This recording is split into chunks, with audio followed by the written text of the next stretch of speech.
There is a recipe card somewhere in America right now, tucked inside a spiral-bound cookbook printed by a Lutheran church in 1967 that nobody has opened in 30 years.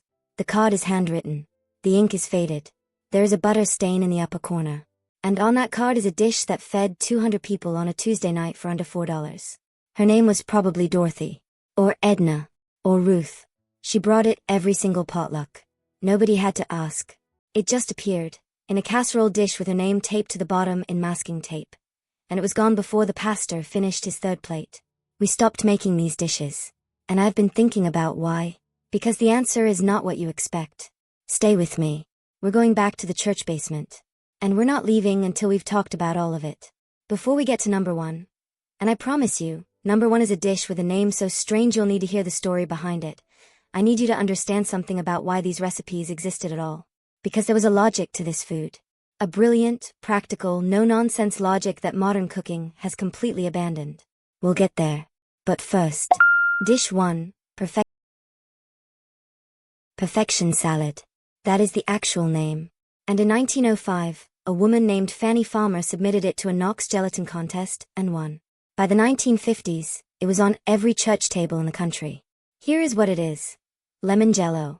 Suspended inside it, shredded cabbage, celery, olives, and sometimes pimento. Served cold. Sliced like a tranche. You are making a face. I can see it. But here's what the women in that church basement understood that we have forgotten. Jell-O set. It held. You made it the night before, it traveled in any weather. It required no reheating, no babysitting, no last-minute anything. In a world without reliable refrigeration at the venue, and a potluck starting at 6 p.m. sharp, a dish that was structurally stable was not a novelty. It was engineering. Perfection Salad wasn't called that because it tasted perfect. It was called that because it behaved perfectly. Every single time. We lost that logic when we got DoorDash. The dish didn't get worse. Our patience got shorter. Dish 2, Ambrosia Salad. The name comes from Greek mythology. The food of the gods. The recipe. Cool Whip, mini marshmallows, mandarin oranges from a can, shredded coconut, and maraschino cherries. Sometimes crushed pineapple. Sometimes sour cream instead of Cool Whip if the woman bringing it was serious about it. It was served in a glass bowl so you could see the layers. It was always cold. It always had a spoon stuck straight up in the middle like a flag claiming territory. Here's what nobody talks about. In 1955, mandarin oranges from a can were exotic. Coconut was a special ingredient. Cool Whip launched in 1966 and felt like something out of a science magazine. Whipped cream that never fell. Ambrosia Salad in 1967 was not grandma food. It was aspirational food. It said, "We have things in this house that came from far away, and we are serving them to you at church." The dish didn't become old-fashioned.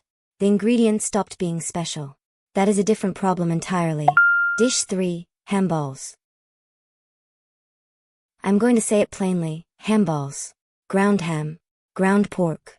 Mixed together, rolled into balls the size of a child's fist, baked in a sauce made from brown sugar, mustard, and tomato soup straight from the can. This was a serious dish. This was brought by women who knew what they were doing. This was the dish that meant someone's mother had been in the kitchen since 9 a.m. Ham was cheap. The offcuts and scraps that didn't make a presentable roast became ham balls. Nothing was wasted. The brown sugar sauce caramelized in the oven into something that made grown men go back for thirds and not make eye contact about it. We stopped making them because we stopped buying whole hams. We stopped buying whole hams because we started buying vacuum-sealed, pre-sliced portions. The scraps disappeared. The dish disappeared with them. Not because it wasn't good. Because the food system changed underneath it. If your grandmother made any of these, drop in the comments right now. The dish, the name, the church. I want to know.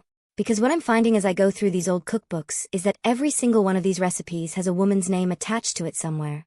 Ruth's ham balls. Dorothy's Perfection Salad. These were not anonymous dishes. They were signatures. Coming up, the one with the most controversial name in American church cooking history. You probably already know what it is. Dish 4, Funeral Potatoes. That is the name. That has always been the name. Shredded potatoes, usually frozen hash browns, layered in a 9x13 pan with sour cream, cream of chicken soup, shredded cheddar, and a topping of crushed cornflakes fried in butter. They were called funeral potatoes because they were brought to the family after the service. While everyone stood in the church hall not knowing what to say to each other, these potatoes were on the table. They were hot. They were filling. They required nothing from the grieving family except a fork. The Latter-day Saint community in Utah kept this tradition alive the longest, and they will tell you plainly. The point was never the dish. The point was showing up. The potatoes were the excuse to show up. They were edible care. They were grief made into something you could do with your hands the night before and carry in a foil pan. We stopped bringing food to funerals. We started sending Uber Eats gift cards. I'm not sure we replaced what we lost. Dish 5, Watergate Salad. The year of the scandal. Kraft released a new recipe using their Jell-O pistachio pudding mix, Cool Whip, crushed pineapple, marshmallows, and chopped pecans. Someone, nobody knows exactly who, named it Watergate Salad. The name stuck. Churches served a dish named after a federal crime every Easter for the next 30 years without anyone blinking. The color is green. A very specific pale green that belongs only to the 1970s. If you served this at a dinner party today, every person under 40 would take a photograph before they touched it. Every person over 60 would have seconds before you finished telling them what was in it. It is sweet. It is cold. It is texturally chaotic in a way that somehow works. And it has a name that should not have survived, and yet here we are.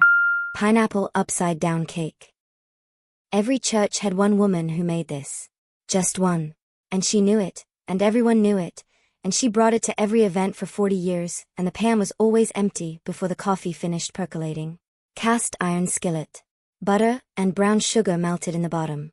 Rings of canned pineapple pressed in. A maraschino cherry centered in each ring. Cake batter poured over. Baked until golden. Inverted onto a platter while still hot, so the caramelized pineapple became the top. Dole popularized canned pineapple rings in the 1920s specifically to enable this recipe. They published it in magazines. They handed out the pan inserts. The pineapple industry invented a beloved American cake as a marketing strategy, and it worked so completely that we forgot it was marketing. The woman at church didn't know any of that. She just knew her mother made it, and her grandmother before that, and it was the right thing to bring. Why these dishes? Here is what all of these recipes had in common. And this is the part one couldn't stop thinking about when I started pulling these old cookbooks apart. They were cheap enough that nobody went without. They fed 40 people on a Tuesday. They didn't require the venue to have the right equipment. They could be made by a woman who had been on her feet all day doing everything else. They were not sophisticated food. They were functional food in the deepest sense. They were built for a community eating together, not for a photograph or a review. When we talk about what we've lost, and I think we have lost something real, it is not the Jell-O. It is not the marshmallows. It is the logic underneath them. The idea that you cook something, you carry it somewhere, you feed people you know, and the dish comes home empty.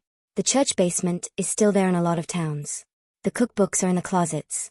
The recipes are on the cards. Dorothy's name is still on the masking tape on the bottom of the dish. I told you number one would have a name you needed the story behind. Funeral potatoes. A dish named for the kindest thing a neighbor could do. That's the whole list. Pick one. Make it this weekend. Bring it somewhere. Put your name on the bottom of the pan. Tell me in the comments which one you're making, or which one your grandmother made, and I will read every single one.